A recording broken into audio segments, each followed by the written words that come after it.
এই মুহূর্তে পার্থ ঘোষ নামে এক ব্যক্তি, তিনি গাড়ি নিয়ে আসছিলেন নলহাটি থেকে। তিনি একটি বিয়ে বাড়িতে যাচ্ছিলেন, তার ভাড়ার গাড়ি রয়েছে এবং সেই গাড়ির ওপরে মাঝ রাস্তায় হামলা চালানো হয় কিছুক্ষণ আগে। কি হয়েছিল ঘটনাটা বলুন তো, কোন দিক থেকে আসছিলেন, তারপর কি হলো? আমি নলহাটি থেকে এসে নিস্তে হয়ে এলাম।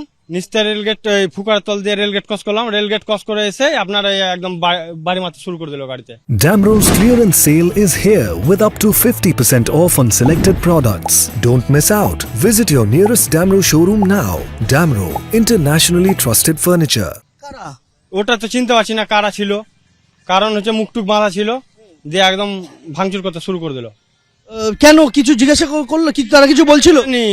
গাড়ির আগে হয়ে একদম কিছু দেখা দেখি নাই, বাড়ি মারতে শুরু করলো, কোনো কিছু জিজ্ঞেস করেনি। তারপর কি কোনো রকমে বেঁচে এসেছে? হ্যাঁ, বেঁচে বলতে গাড়ি টেনে নিলাম। তখন যখন গাড়ি ভাঙচুর করতে নিয়ে গেছে তখন কে থাকবে, ওই অবস্থায় গাড়ি টেনে নিয়ে চলে এলাম।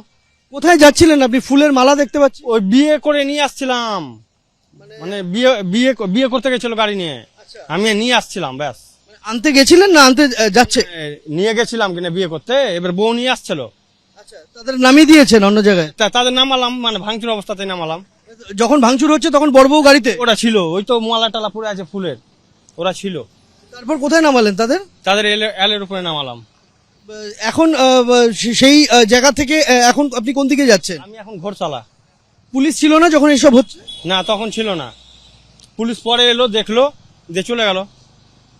আমরা দেখতে পাচ্ছি যে একটি বিয়ে বাড়ির গাড়ি, সেখানে এইভাবেই কিন্তু ভাঙচুরের ঘটনা ঘটেছে। সে সময় বরকনেকে নিয়ে গাড়ি নিয়ে আসছিলেন এই গাড়ির চালক। নলহাটির থেকে তিনি আসছিলেন, তার গন্তব্য ছিল ওমরপুরের দিকে, গাড়ির মুখ ছিল।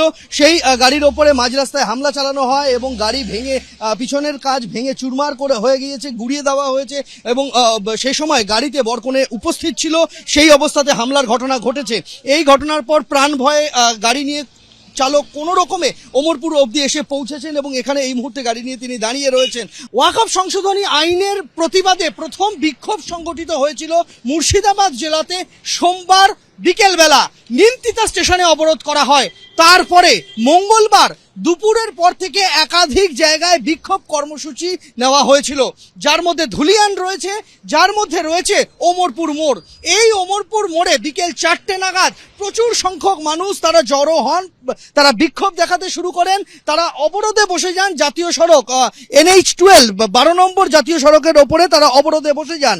অবরোধকারীরা যখন এখানে বসে বিক্ষোভ প্রদর্শন করছেন, ঠিক সেই সময় পাশের যে রাস্তা রয়েছে, যেটা রাজ্য সড়ক, যেটা জঙ্গিপুরের দিক থেকে রঘুনাথপুর এবং জঙ্গিপুরের দিক থেকে রঘুনাথগঞ্জ এবং জঙ্গিপুরের দিক থেকে যে রাস্তা আসছে, সেই রঘুনাথগঞ্জ জঙ্গিপুরদের দিক থেকে আসা রাস্তা বরাবর আরো প্রচুর সংখ্যক মানুষ তারা মিছিল করে আসেন এবং মিছিল করে এসে ওমরপুর মোড়ে যারা অবরোধে বসেছিলেন তাদের সঙ্গে যোগ দেন।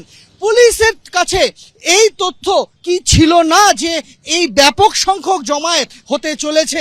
যদি সেই তথ্য থাকতো তাহলে পুলিশি বন্দোবস্ত ঢিলে ঢালা হলো কেন, এ নিয়ে কিন্তু প্রশ্ন উঠছে।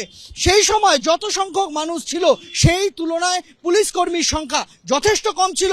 পুলিশ বিক্ষোভকারীদের সরানোর চেষ্টা করে, কেননা একটা লম্বা সময় জাতীয় সড়ক তখন অবরুদ্ধ হয়ে পড়ে রয়েছে। সেই অবরোধ হটাতে গিয়ে পুলিশ বাদানুবাদে জড়িয়ে পড়ে। সেই সময় অভিযোগ যে পুলিশ প্রথমে কাঁদানে গ্যাসের সেল চার্জ করে, আর কাঁদানে গ্যাসের সেল পুলিশ চার্জ করা মাত্রই বিক্ষোভকারীরা পাল্টা ইট বৃষ্টি করতে শুরু করেন। সেই ইটের মুখে পড়ে কার্যত ছত্রভঙ্গ হয়ে যায় পুলিশ বাহিনী। তারা প্রথম দফায় তারা এই যে রঘুনাথগঞ্জ যাওয়ার যে রাস্তা, সেই রাস্তা বরাবর তারা রাজ্য সড়কের দিকে চলে যান এবং সেই রাস্তাতেই এসডিপিওর গাড়ির ওপরে ক্ষোভ আছড়ে পড়ে মানুষের এবং বিক্ষোভকারীরা এসডিপিওর গাড়ি উল্টে তাতে আগুন ধরিয়ে দেয়। তার পাশাপাশি পুলিশের একটি পেট্রোলিং গাড়ি তাতেও আগুন লাগিয়ে দেওয়া হয় বিক্ষোভকারীদের তরফে।